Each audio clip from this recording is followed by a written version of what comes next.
Assalamualaikum warahmatullahi wabarakatuh. Yang saya hormati Bapak Ibu Kuasa Pengguna Anggaran, eh, Bapak Ibu Pengelola Keuangan, Bapak Ibu Kuasa Pengguna Aplikasi, maksud saya operator aplikasi. Eh, Mohon izin memperkenalkan diri. Nama saya Rudi Rusanto. Nama panggung saya Rudi Kopong. Jadi bisa dipanggil Rudi Kopong atau Rudi saja. Saya uh, Kepala Seksi Verifikasi dan Akuntansi yang baru menggantikan Bapak Irawan. Asal saya dari Solo, masih tetangga sama Bapak Presiden, Bapak Joko Widodo. Kemudian uh, hobi saya badminton. Jadi nanti Bapak Ibu yang punya hobi badminton bisa bersinergi dengan KPPN atau dengan saya dan teman-teman untuk sinergi di lapangan bulu tangkis. Tanpa berpanjang lebar, langsung saja ke slide yang selanjutnya, Mas.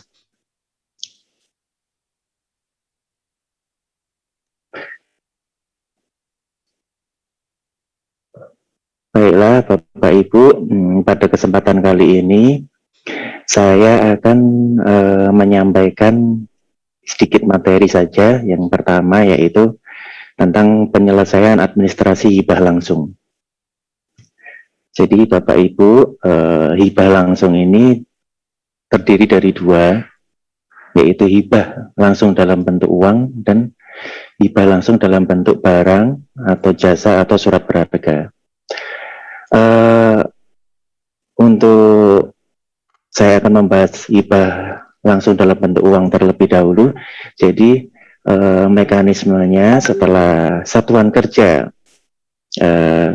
menandatangani perjanjian hibah dengan baik itu Pemda maupun pihak swasta atau pihak lain, selanjutnya yaitu mengajukan register hibah kepada kantor wilayah Ditjen Perbendaharaan. Mohon diperhatikan untuk pengajuan nomor register hibah paling lambat tanggal 21 Desember 2021. Mohon diperhatikan untuk pengajuan register hibahnya. Kemudian Kanwil Ditjen Perbendaharaan akan menerbitkan nomor register hibah pada tanggal paling lambat tanggal 23 Desember 2021. Kemudian setelah itu mekanisme yang selanjutnya yaitu Satker mengajukan permohonan izin pembukaan rekening untuk hibahnya itu. Nah, satuan kerja mohon memperhatikan untuk batas waktunya yaitu tanggal 24 Desember 2021.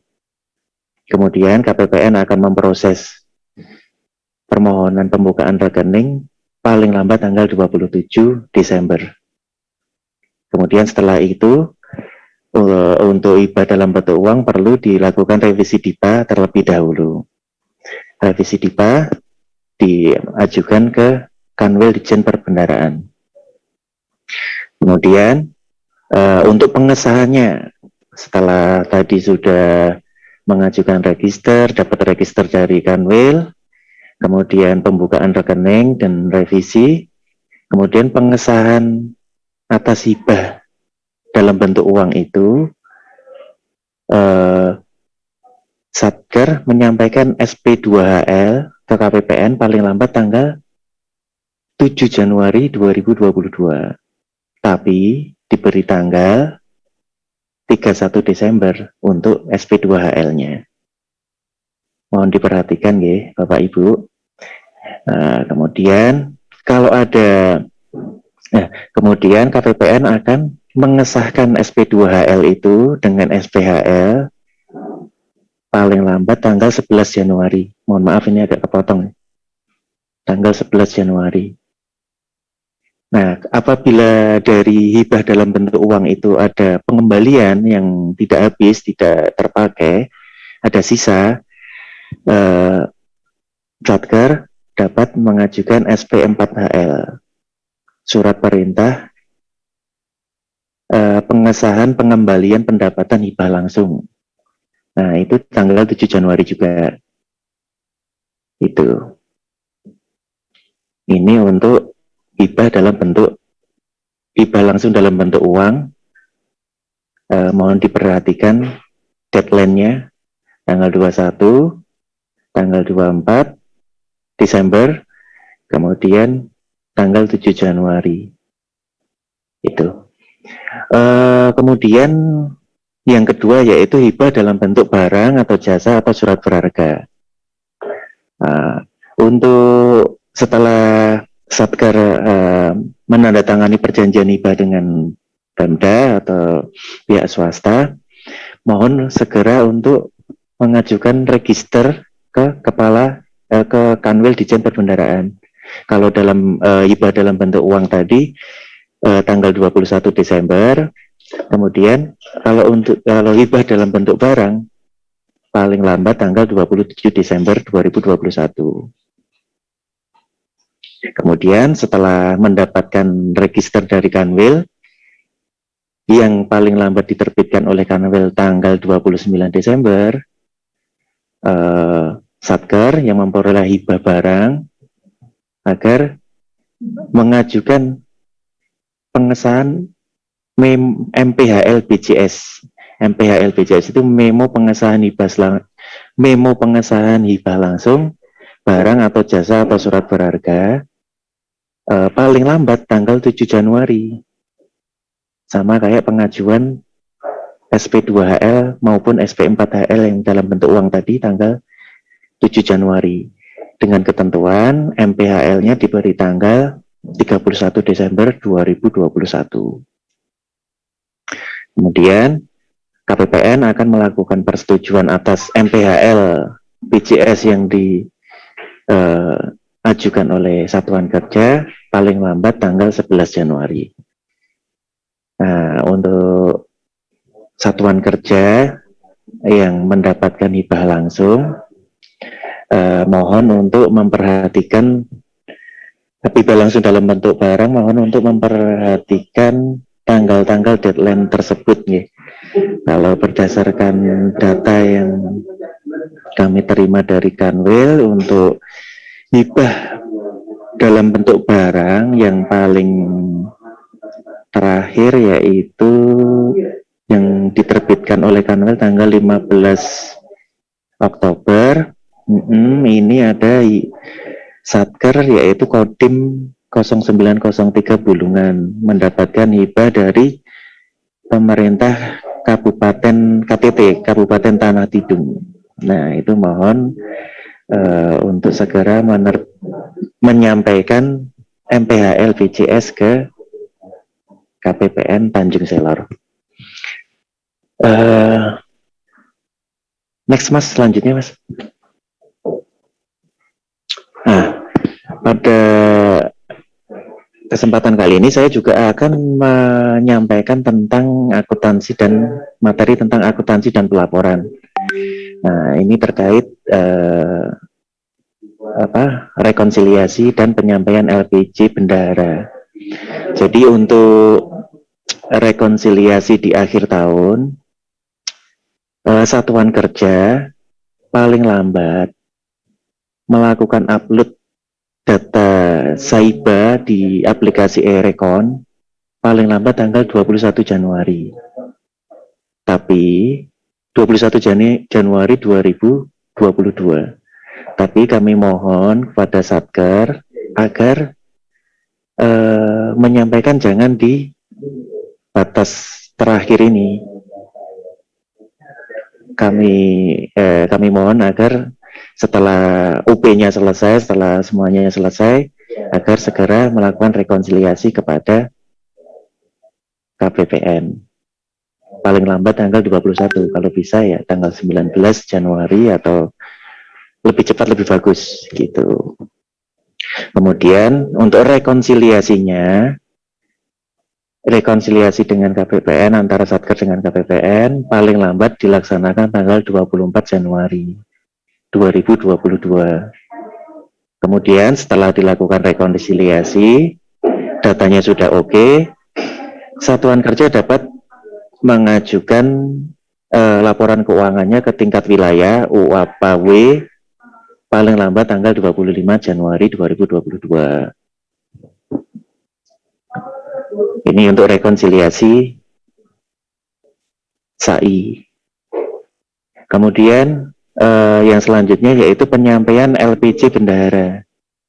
Penyampaian LPJ bendahara oleh Satker ke KPPN, batas akhirnya sama dengan pelaksanaan rekonsiliasi tadi, yaitu tanggal 21 Januari 2022. Tapi kami mohon jangan di batas akhir. Kalau bisa 3 hari sebelumnya, atau kalau bisa lebih cepat lebih bagus gitu. Kemudian setelah LPJ udah diperiksa, udah selesai, sudah benar, KPPN akan menyampaikan ke Kanwil 3 hari kerja setelah batas akhir rekonsiliasi tadi. Nah, itu saya kira cukup 2 materi ini yang bisa saya sampaikan. Terima kasih atas perhatian dari Bapak Ibu semua. Nanti bisa, kalau ada pertanyaan bisa dilanjutkan di sesi tanya jawab. Untuk menutup materi ini, izinkan saya menyampaikan sebuah pantun. Pantunnya gini: Luna Maya makan bareng Aura Kasih. Atas perhatiannya saya ucapkan terima kasih. Assalamualaikum warahmatullahi wabarakatuh. Waalaikumsalam warahmatullahi wabarakatuh. Terima kasih Pak Rudi atas pemaparan materinya terkait seksi Vera. Nanti ini sepertinya saya harus menyiapkan pantun nanti. Nggak tahu masih bisa apa enggak nyusun pantun nanti. Baik Bapak Ibu, itu tadi materi sudah disampaikan oleh ketiga narasumber kita pagi ini. Untuk informasi tambahan ya, mengingatkan kembali terkait pendaftaran sertifikasi PPK PPSPM, silakan, ini mumpung masih dibuka. Jangan lupa Bapak Ibu untuk mendaftarkan PPK dan PPSPM-nya yang belum didaftarkan di Simas Paten, agar segera didaftarkan. Apabila ada kendala silakan berkoordinasi langsung dengan kami. Kalau belum punya admin silakan didaftarkan. Informasi tambahan kedua, server Pandu Sakti. Nah, untuk latihan terutama mengikut gaji dengan Sakti nanti digunakan pengajuan di bulan Desember untuk tahun 2022 dibuka kembali. Ini kabar baiknya Bapak Ibu sampai tanggal 7 November. Jadi silakan Bapak Ibu untuk belajar lagi, dicoba-coba lagi perekaman gaji Januari 2022. Itu informasi tambahannya. Berikutnya kami buka sesi diskusi. Silakan Bapak Ibu yang mempunyai unek-unek atau permasalahan atau prediksi nanti ketika di Desember akan terjadi kesulitan apa, silakan disampaikan langsung saja, open mic, atau kalau masih malu-malu boleh langsung diketikkan di kolom chat. Untuk tahap pertama kami buka 3 penanya dulu. Silakan Bapak Ibu langsung open mic.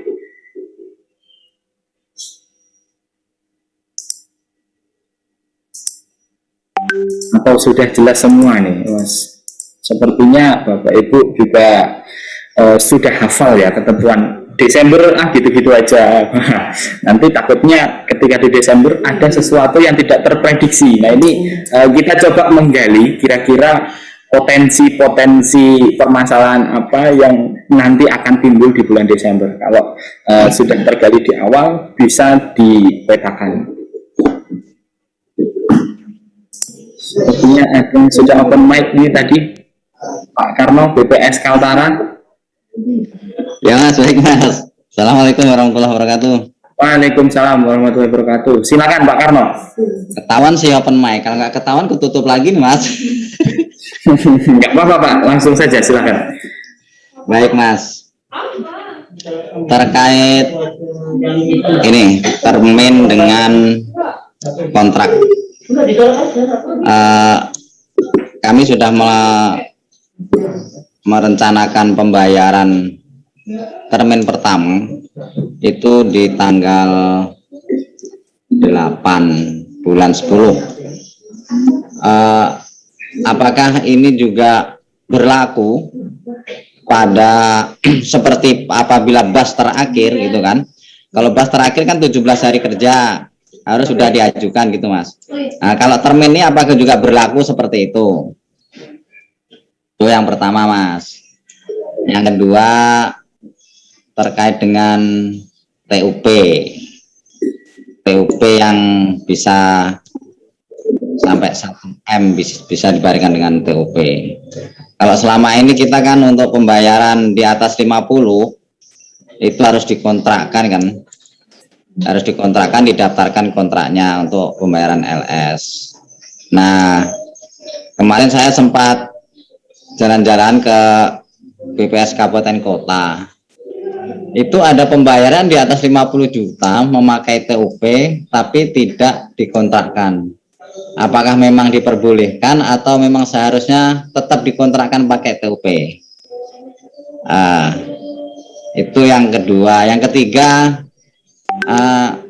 apakah tidak sebaiknya nanti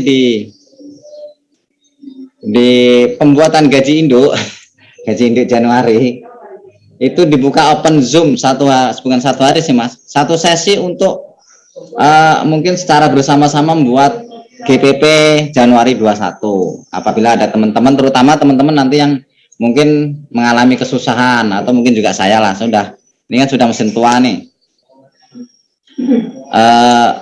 Terus yang terakhir Mas, ini agak malu-malu sih, tapi harus disampaikan.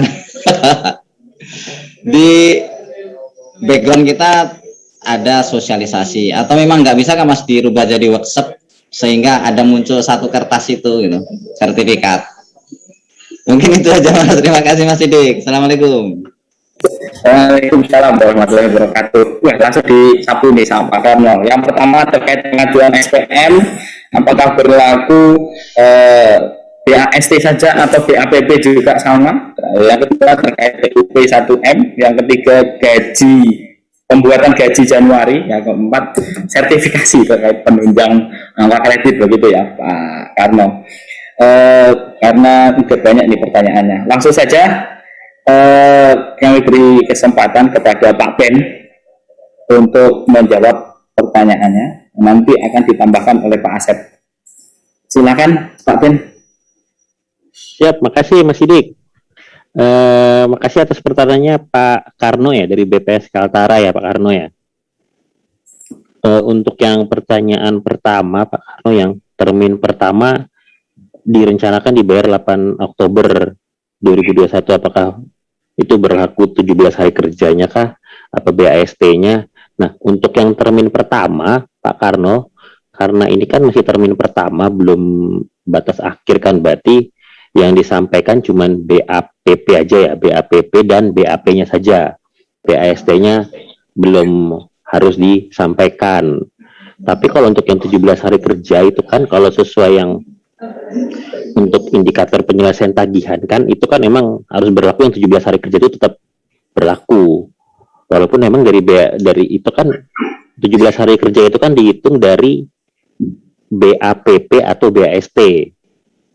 Jadi 17 hari kerja itu tetap berlaku sesuai dengan yang di Perdirjen 4 IKPA itu kan Pak Karno.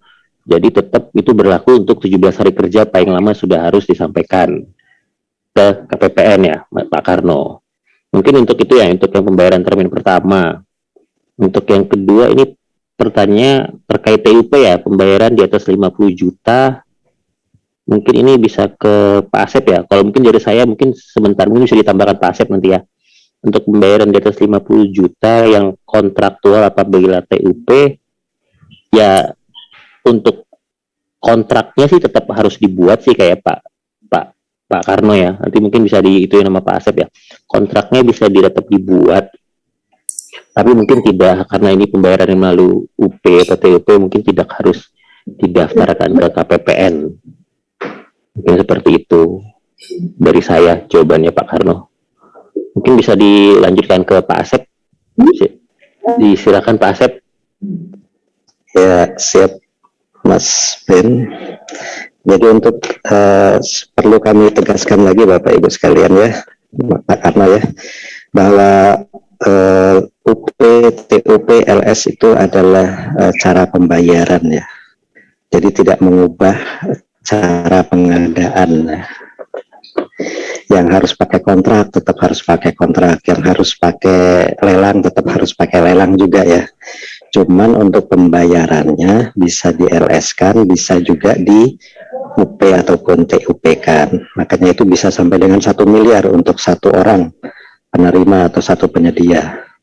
Tapi pengadaannya tetap dipenuhi ya sesuai dengan aturan yang ada. 50 juta ya harus dipakai, di atas 200 juta ya harus dilelang itu ya,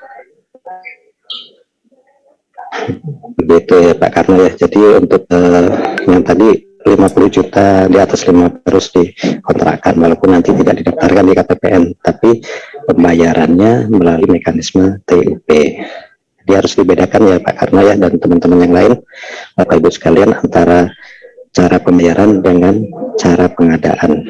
Nah, itulah.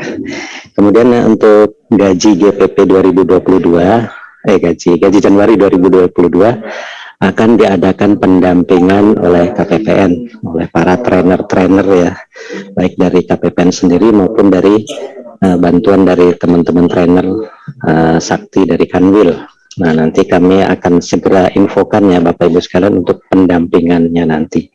Entah mungkin bisa dalam bentuk Zoom ataupun dalam apabila memungkinkan bisa kami undang ke KPPN ya dalam bentuk tatap muka ya, biar lebih intens untuk pendampingannya.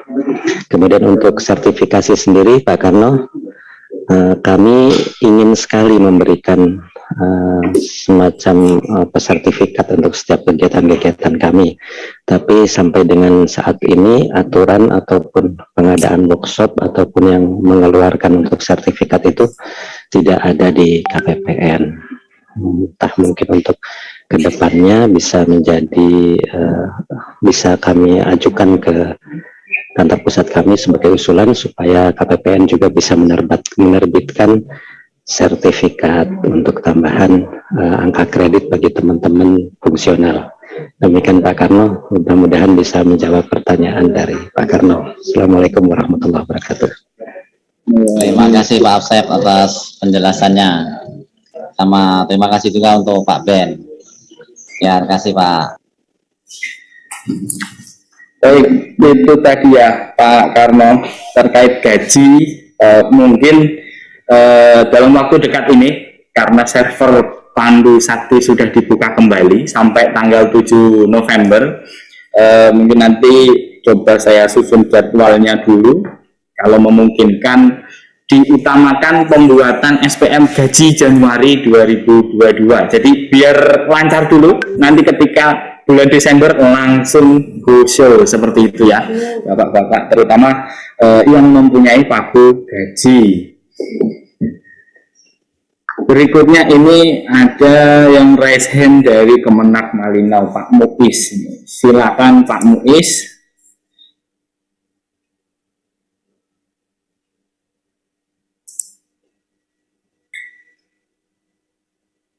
Pak Muiz.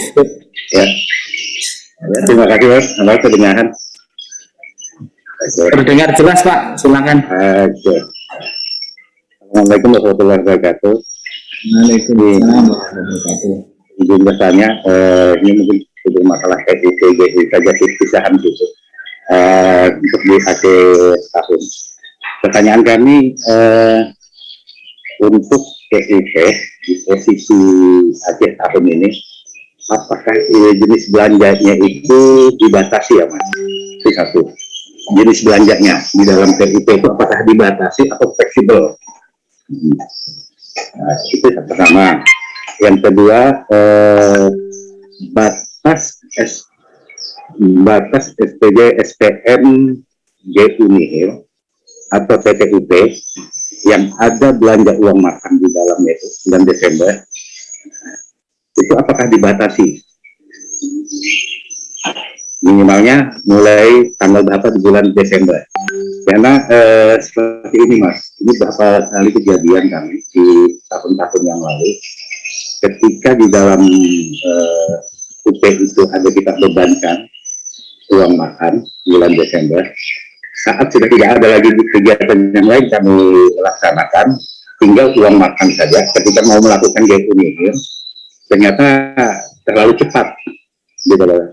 Anggap misalkan di tanggal 20 Desember kita mau melakukan UP Nihil. Nah, ini apakah boleh semacam itu? Dan benturannya terkadang ketika tidak diperbolehkan harus lebih di akhir tahun UP Nihil ya. Sementara batas UP itu atau PTUP itu 1 bulan tuh Mas. Nah itu terlewat.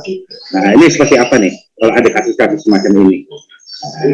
Kita mengikuti UP uang makan sampai akhir tahun, tapi melewati batas waktu UP atau PTUP. Lalu juga masalah di akhir tahun mungkin biasanya banyak nih SPM yang kita ajukan dan yang mudah-mudahan tidak terjadi kesalahan di dalam SPM-nya. Seandainya terjadi kesalahan di dalam SPM-nya, lalu kita lakukan koreksi SPM, batas waktunya itu kapan Mas? Ya, dibatasi apa tidak? Nah, melakukan koreksi SPM. Iya Mas, 3 itu aja dulu Mas. Siap, terima kasih Pak Muiz. Yang pertama tadi pertanyaannya, GUP jenis belanjanya fleksibel apa enggak? Misalkan untuk belanja 51, belanja pegawai, belanja barang, belanja modal atau enggak, seperti itu ya. Yang kedua terkait batas SPM GUP Nihil atau PTUP, misalkan untuk bayar belanja pegawai, uang makan, uang lembur, seperti itu, kapan gitu Pak ya. Yang ketiga koreksi SPM. Nah ini silakan langsung saja Pak Ken, Pak Asep atau Pak Rudi. Baik Mas, izin Pak Asep, saya dulu jawab Pak Asep ya. Mungkin yang pertama mungkin ke Pak Muiz ya.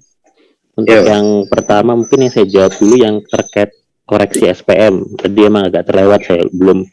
Nah terkait koreksi SPM ini, apabila terdapat penolakan sesuai yang di per 9 ini kan, apabila terjadi penolakan SPM itu hari berikutnya, salah satu hari kerja berikutnya itu sudah harus disampaikan kembali SPM koreksinya, Pak Muiz.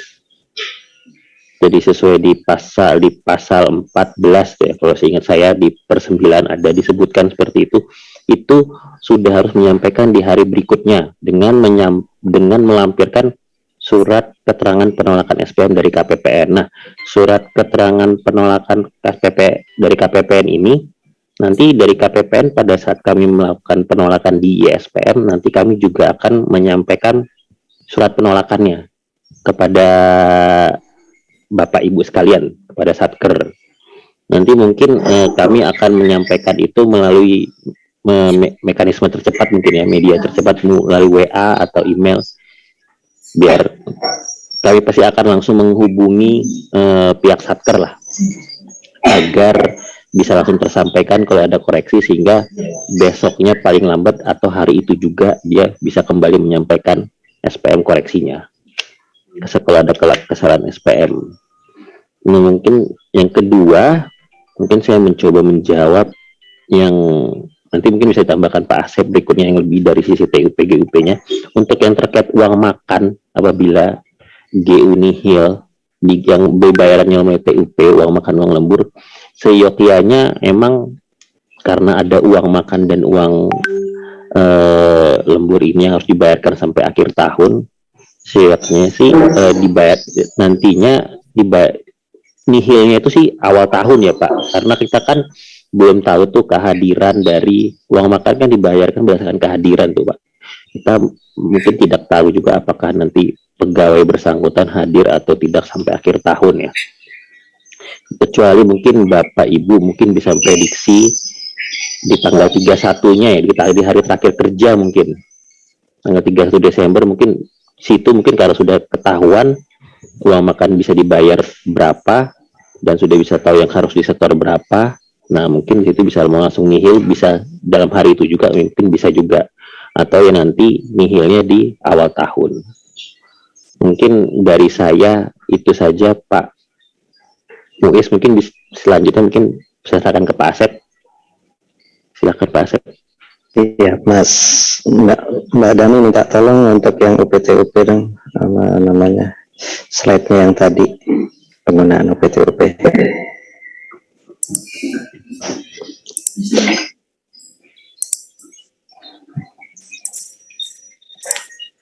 Akhir-akhir, oke, bawah sekali.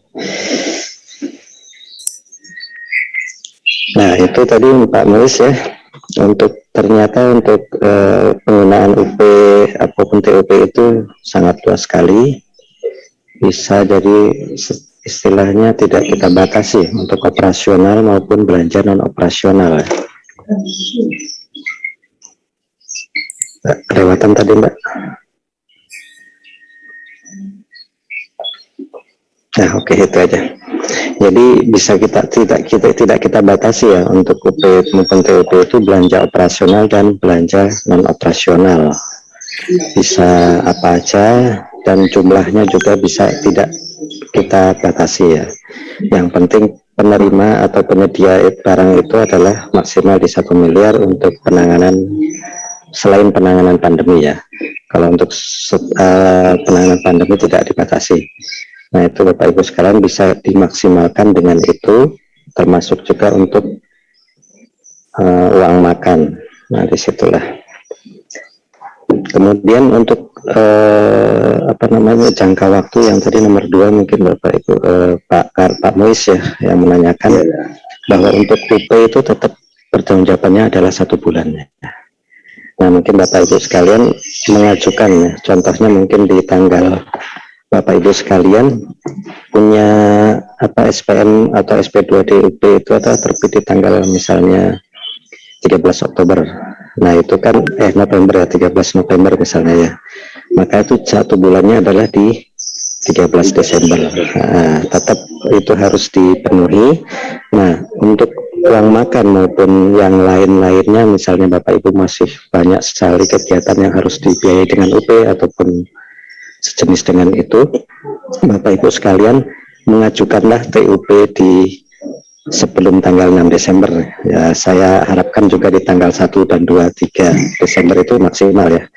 Ajukan permohonan TUP-nya, kemudian bisa disetujui. Nah, dari situ kan Bapak Ibu sekalian ada waktu lagi 1 bulan untuk mempertanggungjawabkannya. Jadi yang untuk UP sendiri Bapak Ibu sekalian masih mempunyai ya, ataupun masih ada waktu sampai dengan 13 Desember.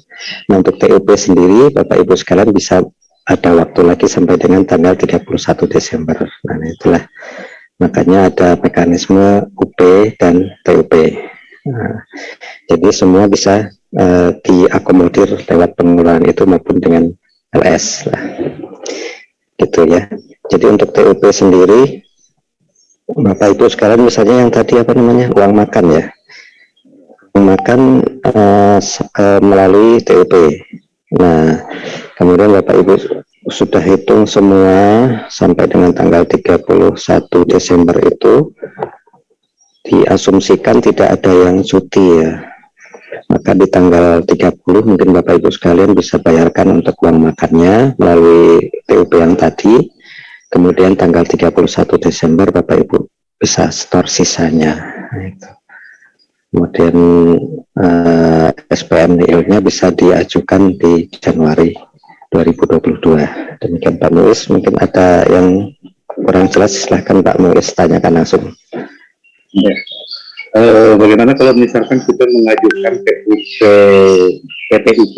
PTUP yang ada uang makannya itu di posisi tanggal 26 Desember atau 27 Mas. Ya. Apakah diperbolehkan? 26 atau 27 November ya Pak Muis. Desember, Bisa. Desember, PTUP-nya. Desember. Kalau Desember nggak boleh Pak Muis. Maksimal itu kan di tanggal 7 Desember kan untuk permohonan atau pengajuan SPM PTUP-nya. Pertanggungjawabannya ya Pak ya. Ini jawabannya Mas. Oh iya, siap. Kita masuk. 27 Desember. Nah itu untuk SPM GUP nihilnya ya ini ya. Nah nanti misalnya ada uang makan yang ternyata Bapak mungkin sudah perkirakan pegawai tersebut masuk misalnya ya. Ternyata dia sakit ataupun tidak masuk pada hari tanggal 30 ataupun tanggal 31. Nah Bapak itu harus menyetorkan sisa UP-nya sampai dengan di tanggal 31 Desember. Seperti itu Pak. Gitu ya. Artinya Jadi bisa beberapa. Iya, bisa beberapa kali setoran lah. Yang jumlahnya jadi fleksibel sekali kalau menurut saya sih. Kan ada namanya ini ya, perkiraan kita soalnya ya. Bisa saja ternyata dia tidak DL tetapi sakit atau apa sehingga tidak bisa mendapatkan uang makan atau penembur di tanggal 30 atau 31. Maka itu harus disetorkan di akhir tahun Pak. Demikian Pak Muis. Terima kasih banyak Mas atas penjelasannya. Sama-sama Pak Muis. Mudah-mudahan puas dengan jawaban kami Pak. Oke, terima kasih Pak Muiz, Pak Asep, Pak Ben. Ini yang raise hand sudah ada yang antri ini dari UPBU Tanjung Harapan. Mas Agus, silakan Mas Agus. Assalamualaikum Mas Sidik. Waalaikumsalam warahmatullahi wabarakatuh. Silakan. Izin Mas Sidik, mungkin agak menyimpang dari langkah-langkah akhir tahun. Jadi gini Mas Sidik, di sektor kami ada utang pada pihak ketiga tuh, dan anggarannya sampai sekarang belum tersedia Mas Sidik. Mohon arahan perlakuannya seperti apa Mas Sidik, izin. Anggarannya belum tersedia, mohon konfirmasi lagi. Ya. Gimana? Jadi belum ada anggaran untuk membayar utang tersebut Mas Sidik. Utang ya? Apakah iya utang? Tunggakan pekerjaan tahun lalu atau seperti apa? Iya betul. Tunggakan pekerjaan tahun lalu Mas Sidik. Oke. Nah, sampai saat ini ternyata dananya belum tersedia di DIPA, sedangkan tadi sudah ada batas waktu pengajuan SPM-nya. Nah, ini potensi masalah juga ini. Silakan Pak Ben, Pak Asep. Terima kasih Mas Sidik. Untuk Pak Agus, untuk pembayaran untuk pihak ketiga yang tunggakan tahun lalu ya, tapi anggaran belum tersedia. Ya mungkin langkah pertama yang harus Pak Agus lakukan ya paling mungkin kita harus memastikan kan anggaran itu tersedia dulu. Untuk memastikan anggaran itu tersedia, mungkin diperlukan koordinasi dengan eselon 1 ya untuk melakukan revisi ya. Revisi sehingga anggaran itu tersedia sehingga nanti dicantumkan di halaman 4 DIPA.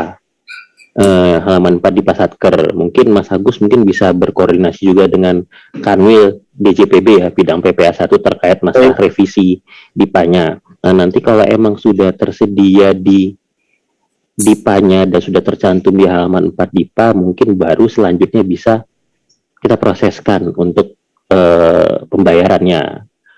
Seperti itu Mas. Seperti itu mungkin Mas Agus dari saya. Mungkin Pak Asep ada yang mau ditambahkan atau dari Mas Sidik sendiri? Kalau saya intinya kita harus sinergi ya Mas Agus. Kita harus koordinasi sebelum batas pengajuan SPM-nya kalau bisa sudah tercantumkan di halaman 4 DIPA sehingga bisa dibayarkan di tahun ini.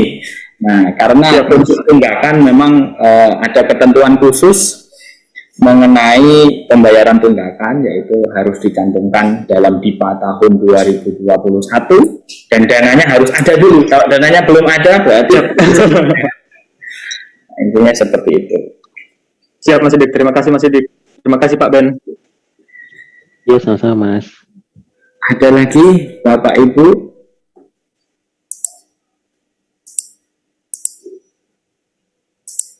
Saya belum mendengar suaranya dari BA033 ini yang kemungkinan pekerjaannya sampai tanggal 31. Apakah diprediksi sudah selesai semua ini sebelum batas pengajuan SPM atau ada yang pakai rencananya pakai jaminan? Nah, memang susah sih memprediksi, tapi perkiraan sebenarnya sudah bisa diancang-ancang. Wah, ini sampai tanggal hari ini ternyata baru 20% ini, yang 80% ini sampai nanti Desember. Nah, ini kemungkinan ada pakai jaminan garansi bank. Nah, ini kira-kira ada atau tidak Bapak Ibu? Izin Mas, di perbatasan Kalara, kita masih koordinasi sama PPK-nya nih terkait batas-batas akhir tahun untuk pembayaran. Untuk yang masalah ini nanti mungkin akan kita koordinasikan lagi, kita lihat di November lah, apakah nanti ada yang pakai jaminan atau tidak. Nanti untuk selebihnya mungkin kami bisa sampaikan ke Mas Idik deh untuk teknisnya, sama kalau memang ada jaminan dan segala macam. Nanti kami sampaikan lagi. Untuk sementara sih kami belum dapat informasi nih, dari PPK juga masih menghitung dulu kebutuhan mereka, apakah sampai 31 Desember itu bisa selesai atau tidak gitu, apakah pakai jaminan atau tidak. Nanti kami akan sampaikan lebih lanjut lah ke Mas Sidik. Ya, itu yang bisa saya sampaikan dulu Mas untuk di perbatasan Kaltara. Ya, terima kasih Pak Syam. Ya, kalau perbatasan ini membangun jalan di perbatasan ya, dan siap. Besar, ini banyak sekali faktor yang harus diperhitungkan, tidak hanya faktor SDM, faktor cuaca dan lain sebagainya, sehingga jadwal pelaksanaan kegiatan atau jadwal pembangunan yang sudah direncanakan ini kalau nanti tidak selesai sesuai jadwal, nah, pasti akan dibutuhkan jaminan ketika pengajuan SPM-nya. Siap Pak. Untuk yang lain dari PJN 1 atau balai PJN, kira-kira ada potensi penerbitan jaminan. Nah, ini ada yang raise hand dari 417777 PNP Kaltara. Mohon izin dengan Pak siapa ini?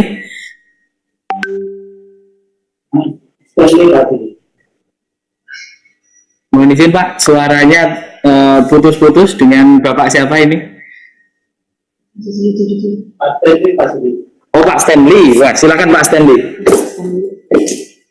Ya, jadi kan mengenai jaminan untuk nanti itu, misalnya kami yang bertempat di ini harus jaminan garansi banknya itu harus dibuatkan di Tanjung Selor atau seperti apa? Itu saja Pak Stanley. Oh ya, sedikit nambahin Mas, kalau misalnya kita pakai jaminan nih berdasarkan tahun-tahun kemarin, itu terbitannya banknya harus di Tanjung Selor ya. Nah, itu dia. Kalau Tarakan kan tahun kemarin ditolak tuh. Betul sekali. Nah, ini tadi sepertinya sudah dijelaskan sama Pak Ben ya. Mungkin bisa di-refresh lagi Pak Ben, silakan Pak Ben. Siap, makasih Mas Sidik. Terkait pembayaran jaminan garansi bank ini Pak, ya emang sesuai ketentuan itu harus diterbitkan oleh bank yang ada di wilayah pembayaran KPPN Tanjung Selor. Jadi emang kalau ada di Tarakan mungkin akan kita tolak mungkin Pak. Jadi kalau harus dari bank yang ada di Tanjung Selor, mungkin seperti itu Pak. Jadi biar teman-teman yang bapak-bapak ibu sekalian yang emang udah memperkirakan akan memakai garansi bank, jadi sudah harus mempersiapkan bahwa garansi banknya harus dari bank yang di wilayah Tanjung Selor. Mungkin seperti itu tambahannya Mas Sidik. Ada tambahan Mas Sidik? Terima kasih Pak Ben. Itu tadi ya Pak Stanley, Pak Syam, biar nanti persiapan, karena wilayah kerja KPPN Tanjung Selor adalah di Bulungan dan Malinau. Jadi penerbitan bank, jaminan banknya khusus terkait pelampiran SPM di akhir tahun anggaran adalah bank yang berkedudukan di Bulungan, Tanjung Selor atau di Malinau. Nah, saran saya sih di Bulungan aja. Ini kaitannya karena dengan klaim apabila nanti terjadi wan prestasi seperti tadi dijelaskan oleh Pak Ben, karena mekanisme klaimnya harus dari KPPN yang melakukan klaim, ini untuk memudahkan koordinasi. Dan saya yakin ini akan dikoordinasikan juga dari KPPN dengan bank-bank mitra kerja KPPN di wilayah Tanjung Selor, agar nantinya ketika penerbitan jaminan bank sudah sesuai dengan Per 9 tahun 2021 ini, dan nantinya ketika pengajuan SPM-nya yang Bapak Ibu lampirkan sudah sesuai formatnya dan tidak bolak-balik seperti itu. Intinya kalau rekanannya ditarakan, nah bisa disarankan, saran pertama yaitu menyelesaikan pekerjaan sebelum batas waktu. Nah itu sarannya. Saran yang kedua, ketika sampai nanti di akhir Desember banknya belum selesai, penerbitan jaminan banknya ada di Tanjung Selor. Nah, harus nyebrang dulu kalau rekanannya ditarakan. Seperti itu Bapak Ibu. Ada lagi yang Mas Sidik mungkin menambahkan dikit. Silakan, Pak. Mas Sidik. Jadi untuk garansi bank ini tapi untuk pekerjaan yang nilainya di atas 50 juta ya Bapak Ibu ya. Nah, itu dia. Nah, kalau untuk yang di bawah 50 juta tidak perlu, cuma harus menyampaikan SPTJMP-nya. Dan itu format SPTJM-nya itu ada di lampiran per 9. Mungkin untuk mengingatkan aja. Jadi kalau ternyata nilai pekerjaannya di bawah 50 juta cukup SPTJM aja, nggak harus pakai garansi bank. Itu aja Mas Sidik tambahannya. Makasih Mas Sidik. Terima kasih Pak Ben. Jadi diperhitungkan mengkoordinasikan dengan PPK Bapak Ibu. Kalau pagi ini ada PPK yang hadir, mohon ketika pengecekan pekerjaan terakhir sebelum pengajuan SPM masih terdapat sisa pekerjaan yang belum diselesaikan, nah silakan untuk dicantumkan nominalnya berapa. Ketika nominalnya lebih dari 50 juta, sisa pekerjaan yang belum diselesaikan, berarti diperlukan garansi bank. Nah, ketika sisanya tinggal sedikit di bawah 50 juta, itu cukup dilampirkan SPTJM penjaminan seperti tadi dijelaskan oleh Pak Ben. Lanjut penanya berikutnya, ini masih ada waktu 10 menit lagi, silakan.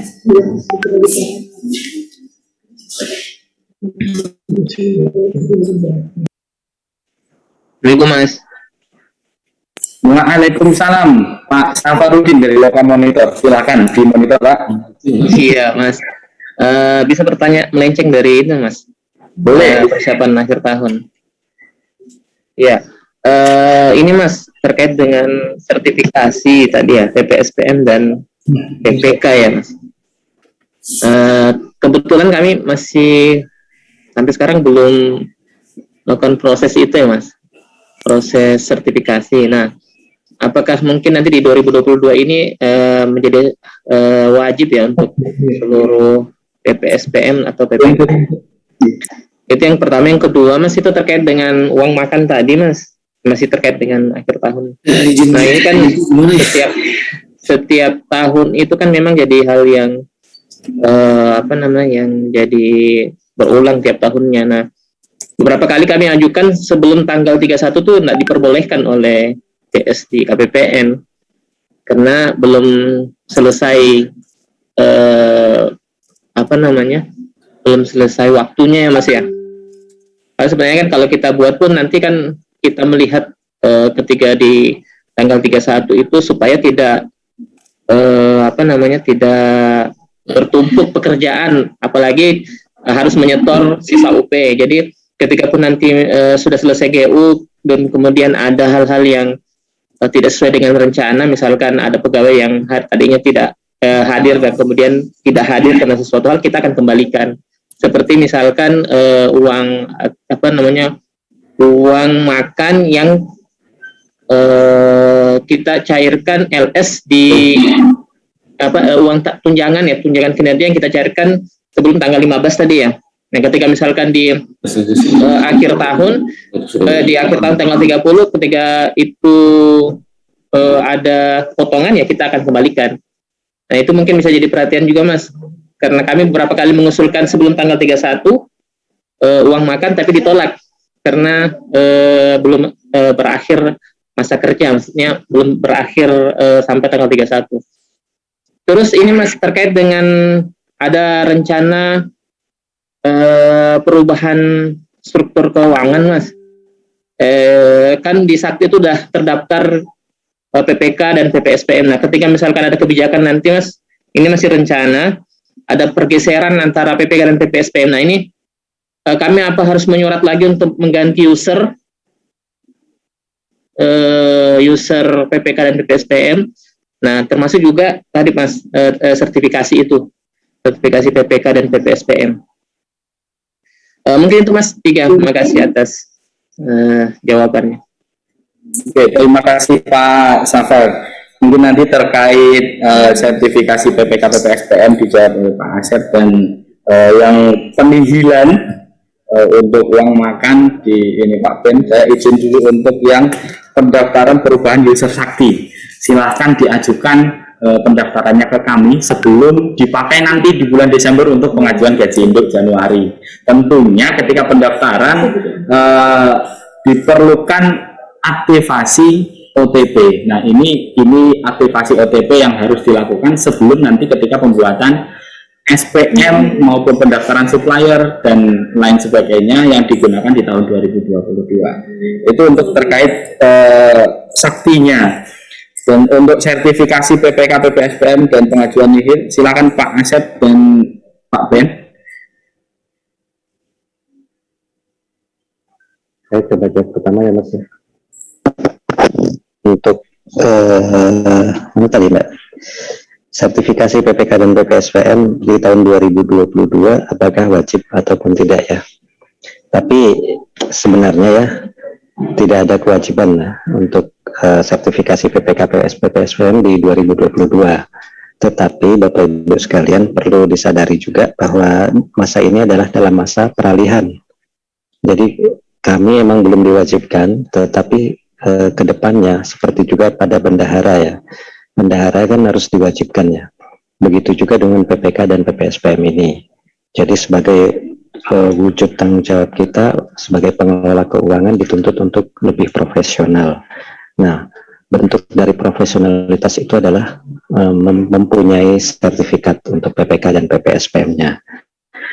Tapi kedepannya pastilah suatu saat apabila ada perubahan aturan ya di kantor pusat kami, tiba-tiba mewajibkan untuk PPK dan PPSPM-nya wajib punya sertifikat. Apabila tidak punya sertifikat misalnya tidak bisa diterima SPM-nya, nah itu mungkin lain cerita ya. Tapi sebaiknya Bapak Ibu sekalian mulai saat ini kita mencoba untuk lebih taat dengan aturan, misalnya karena ini adalah tuntutan dari amanat daripada Undang-Undang Keuangan Negara. Jadi mohon menjadi perhatian kita semua sebagai bentuk tanggung jawab kita dalam melaksanakan APBN ini, maka kita harus mempunyai sertifikat. Demikian. Kemudian terkait juga dengan apa tadi Mas, untuk user PPK PPSPM sudah ya Mas ya, tadi sudah dijawab oleh Mas Sidik. Silakan ajukan aja untuk Bapak Ibu sekalian. Dan tadi mengulang lagi penegasan dari Mas Sidik, kalaupun Bapak Ibu sekalian yang belum punya admin satker untuk Simas Paten, segera menghubungi Mas Sidik untuk didaftarkan admin satkernya gitu. Demikian Mas Sidik. Terima kasih Pak Asep. Terkait penihilan UPTUP atau pertanggungjawaban UPTUP untuk 51 ini, mungkin pertanyaan seperti itu, lebih ke uang makan dan uang lembur yang diajukan sebelum tanggal 31. Nah, mungkin bisa di-refresh kembali Pak Ben. Silakan Pak Ben. Terima kasih Mas Sidik. Untuk yang ke Pak Safar ya, untuk yang terkait uang makan penihilan yang menggunakan TUP, seperti yang saya bilang tadi, mungkin seyogyanya sih sebenarnya emang seharusnya itu di akhir tahun Pak ya, sampai tanggal 31. Tapi seperti yang Pak Asep juga bilang ya, mungkin kita fleksibel aja. Mungkin dari kami dari seksi pencairan dana mungkin mengizinkan jika Bapak Ibu ingin mengajukan TUP nihilnya atau GP nihilnya di minggu terakhir ya, di tanggal 27, 28 atau 29, dengan Bapak Ibu sekalian sudah memperhitungkan uang makan dan uang lemburnya itu. Jadi sampai akhir tahun Bapak Ibu sudah memperhitungkan bahwa yang akan keluar seberapa. Jadi sudah tahu sisa saja yang dinihilkan atau dipertanggungjawabkan. Tetapi tetap perlu diingat jika ada hal-hal yang di luar kendali seperti ada pegawai yang sakit, jangan sampai lupa nanti di tanggal 31 disetorkan kembali. Intinya seperti itu sih. Jadi kalau emang Bapak Ibu pengen mengajukan di minggu terakhir lah, di 27, 28 atau 29, dipersilakan. Nanti kami dari seksi pencairan dana di bagian front office nanti akan menerimanya itu. Tapi ya itu diingatkan lagi kalau ada yang itu agar disetor kembali sisanya. Mungkin itu jawaban dari saya. Pak Safar, ada kira-kira bagian cukup Pak Safar ya? Terima kasih Pak Safar, Mas Budi. Cukup Mas, makasih. Oke, terima kasih Pak Safar. Ini ada satu pertanyaan di kolom chat, pertanyaan tambahan ini dari Satker PJP Kaltara, ini sepertinya dari Pak Syam. Untuk kontrak multi-year, nah ini kalau membaca pertanyaannya, sepertinya untuk pembayaran alokasi di tahun ini yang kontraknya masih jalan sampai tahun depan. Nah, itu kalau nilai sisanya di atas 50 juta, apakah perlu jaminan seperti itu? Silakan Pak Ben. Iya siap, makasih Mas Sidik untuk dari Satker PJP Kaltara ini ya Mas Sidik ya. Untuk yang pekerjaan yang multi years kan sesuai dengan yang ada di Karwas kontrak, kalau multi years itu kan berarti kan penyelesaian itu di tahun 2022. Jadi untuk pekerjaan yang dibayarkan nanti di akhir tahun ini kan itu untuk pekerjaan yang tahap kedua atau tahap keberapa ya, termin keberapa. Jadi itu hanya dibutuhkan lampirannya adalah BAPP atau BAP dan tidak melampirkan BAST. Jadi walaupun nilainya di atas 50 juta tidak perlu melampirkan garansi bank. Seperti itu Pak, karena nanti kan penyelesaiannya pekerjaannya ini kan masih berlanjut sampai tahun depannya. Jadi tidak perlu menyampaikan garansi bank. Seperti itu Pak dari Satker PJP Kaltara. Ya, ada yang mau tambahin walaupun kan batas terakhirnya di tanggal berapa? Desember sampai tanggal 24 ya? Iya 24 Pak. Tanggal 24 berarti kita misalnya posisi SPM untuk paket multi tanggal 24 nilainya misalnya 1,5 M gitu, masuk aja gitu Pak ya? Iya nggak apa-apa Pak. Oke, siap. Ini kan pekerjaan kan masih terus berlanjut Pak di tahun 2022. Jadi yang beruntung kan hanya cuma BAPP dan BAP-nya aja. Oke, siap. Terima kasih Pak informasinya. Ya, sama-sama Pak.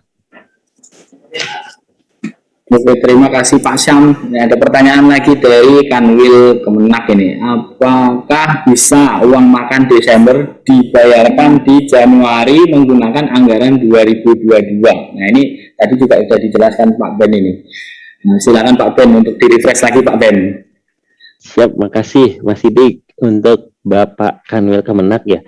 Untuk uang makan yang Desember yang belum sempat terbayarkan di Desember bisa menggunakan Pagu Dipa 2022 Pak. Dipersilakan untuk membayarkan pakai Dipa anggaran 2022. Karena tadi kan ada juga satker-satker kan yang tidak memiliki UP kan harus menggunakan LS. Nah itu kan kalau menggunakan LS itu kan hanya cuma sampai dibayarkan 1 sampai 14. Nah, tanggal sisanya itu kan itu dibayarkan di 2022. Jadi dimungkinkan kok untuk dibayarkan di tahun 2022. Terima kasih Mas Sidik. Semoga puas jawabannya Pak Kanwil Kemenak.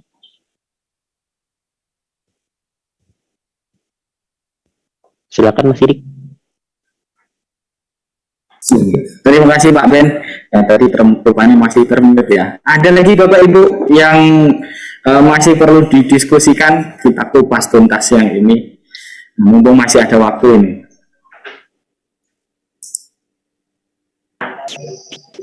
Mas Sidik, silakan. Ini dengan satu boleh. Pak Karno, boleh nambah, boleh. Silakan. Terkait dengan rekening ini Mas. kalau di KPPN Tanjung Selor kan pembayaran melalui rekening pribadi walaupun atas nama bengkel, CV ataupun apa kan masih bisa Mas selama ini. Tapi ada satker kami di BPS Kabupaten Kota itu yang KPPN-nya mengharuskan memakai nama rekening sesuai dengan nama penerima. Semuanya CV ABCD, rekeningnya juga harus CV ABCD. Ini apakah memang murni kebijakan dari KPPN setempat atau memang apa ya? Memang belum ada standarisasi dari KPPN atau seperti apa, Mas? Mungkin minta penjelasan aja deh. Soalnya ada satker BPS kota kami yang seperti itu. Kenapa nggak di LS kan? Saya bilang gitu. Pasti selalu TUP kan kalau menurut saya kan sebenarnya kita mengikutkan bendahara untuk bertanggung jawab kan gitu. Jadi alasan mereka karena KPPN-nya tidak mau bayar Pak kalau namanya tidak sesuai dengan nama rekening, tidak sesuai dengan nama penerima, seperti itu. Mungkin sedikit ini ya, sedikit di luar topik kita mungkin Mas. Terima kasih Mas Sidik. Terima kasih Pak Karno. Nah ini mungkin dijawab langsung sama Pak Ben. Dimana ketika nama rekanannya katakanlah CV ABC, nama rekeningnya atas nama Pak Karno, nama pribadi. Nah seperti itu. Gimana Pak Ben? Silakan Pak Ben. Terima kasih Mas Sidik.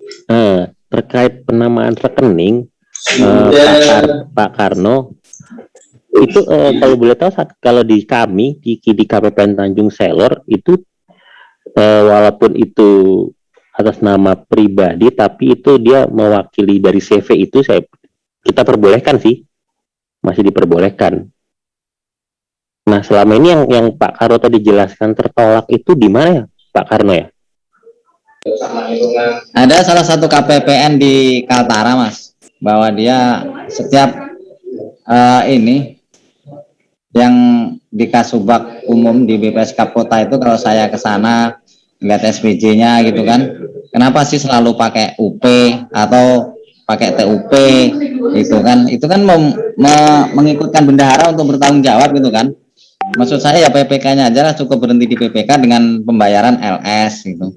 Tapi jawabannya selalu begitu, Pak, rekanan kita ini tidak punya rekening sesuai dengan nama usahanya.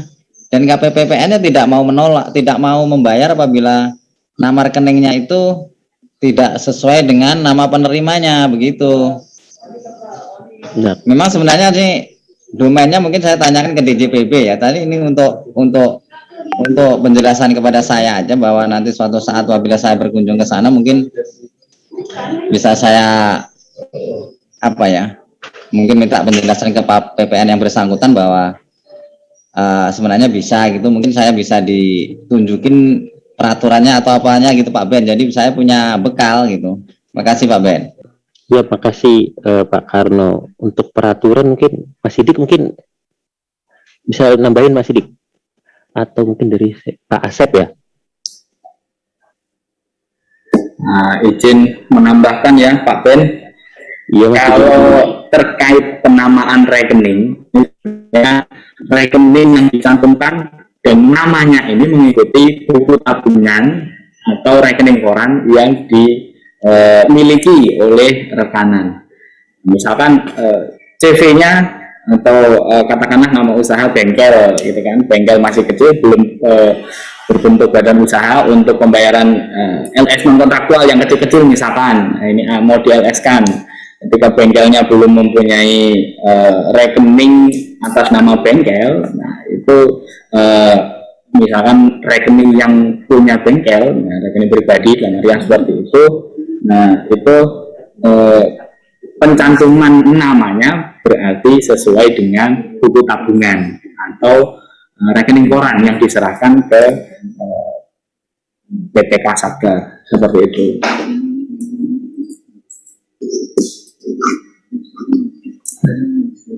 Mungkin seperti itu Pak Karno, seperti yang sesuai penjelasan dari Mas Sidik. Jadi sebenarnya ya masih diperbolehkan kan, tergantung dari ya nama pemilik rekening dari CV itu. Seperti itu, Pak Karno. Jadi mungkin kalau memang pengen Pak Karno mempertanyakan, mungkin dipersilakan aja Pak Karno. Apakah sudah cukup Baik. Pak Karno?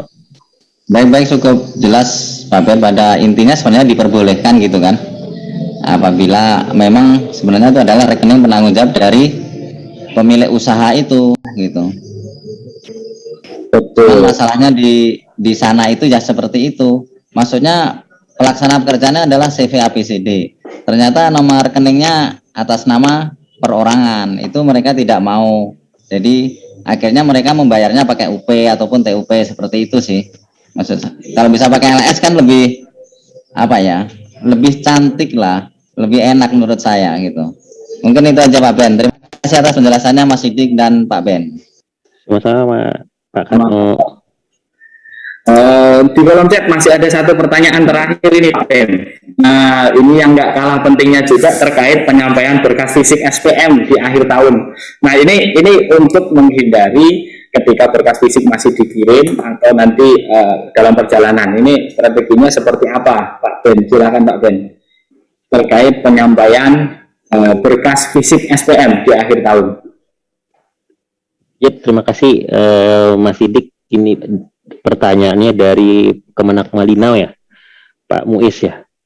Terkait berkas fisik ya, ini tetap masih kami wajibkan Pak ya untuk menyampaikan sesuai yang sudah berjalan selama ini. Untuk yang di kota Tanjung Selor itu seminggu, untuk yang di luar Tanjung Selor 2 minggu.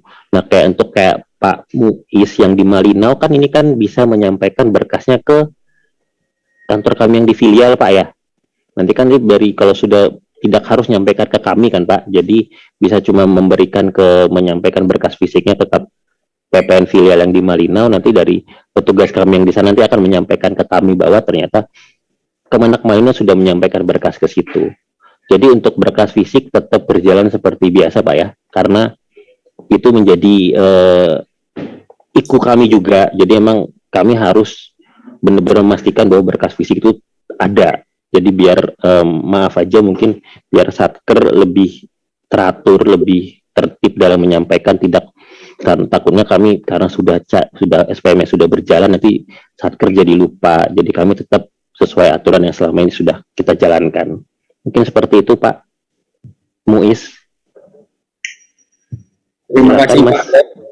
Terima kasih Pak Ben, Pak Muiz, itu tadi ya.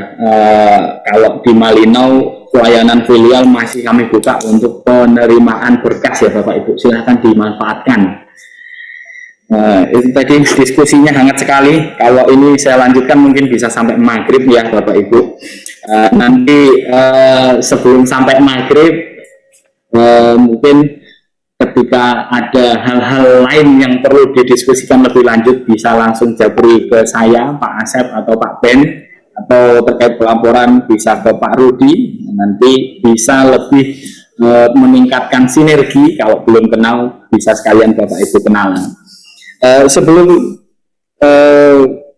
ditutup, kami mohon dari perwakilan Kanwil DJPD Provinsi Kalimantan Utara ini sudah hadir di antara kita semua, yaitu ada Pak ND Surya untuk menyampaikan langkah-langkah apa yang perlu dikoordinasikan dengan Kanwil dan untuk memitigasi ketika nanti kita melaksanakan pengelolaan anggaran di akhir tahun 2021.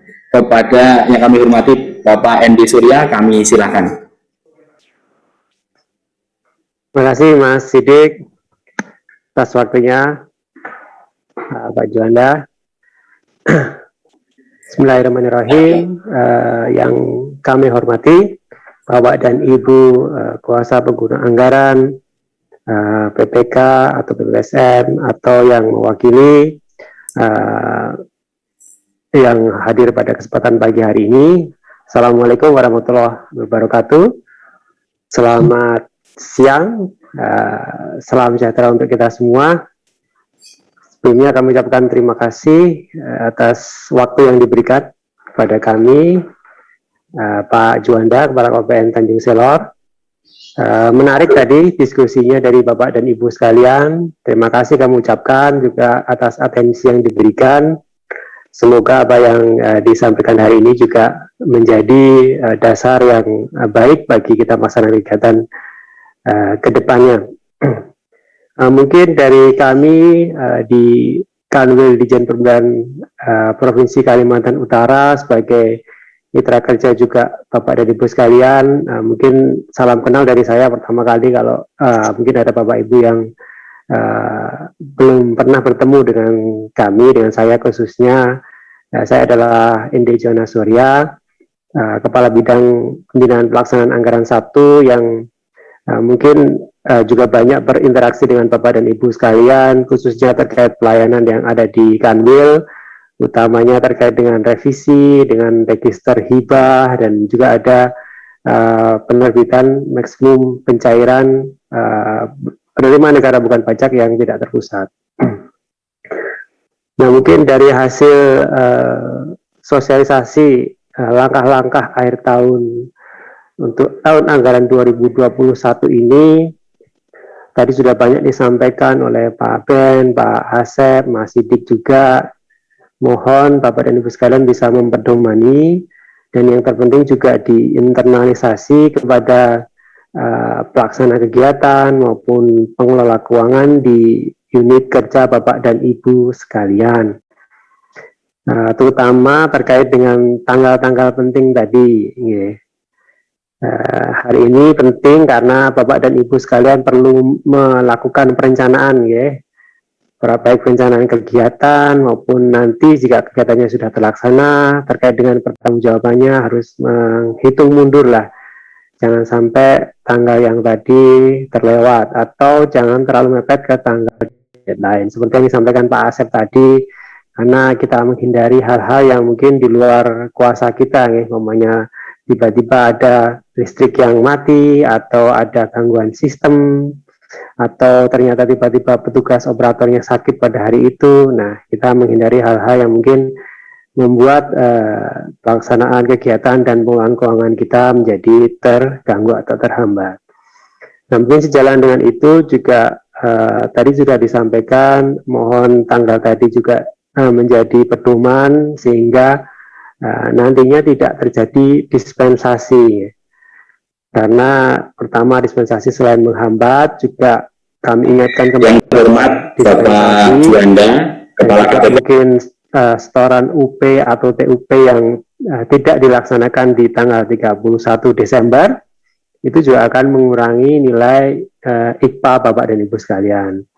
Dan kita juga paham dan mohon juga pengertiannya bahwa IKPA itu adalah salah satu bentuk transparansi dari pengelolaan kinerja keuangan Bapak dan Ibu sekalian. Dari nilai IKPA itu tercermin apakah pengelolaan keuangan atau pelaksanaan kegiatan kita sudah sesuai dengan ketentuan, tepat waktu, dan mungkin sesuai dengan yang ditargetkan atau tidak.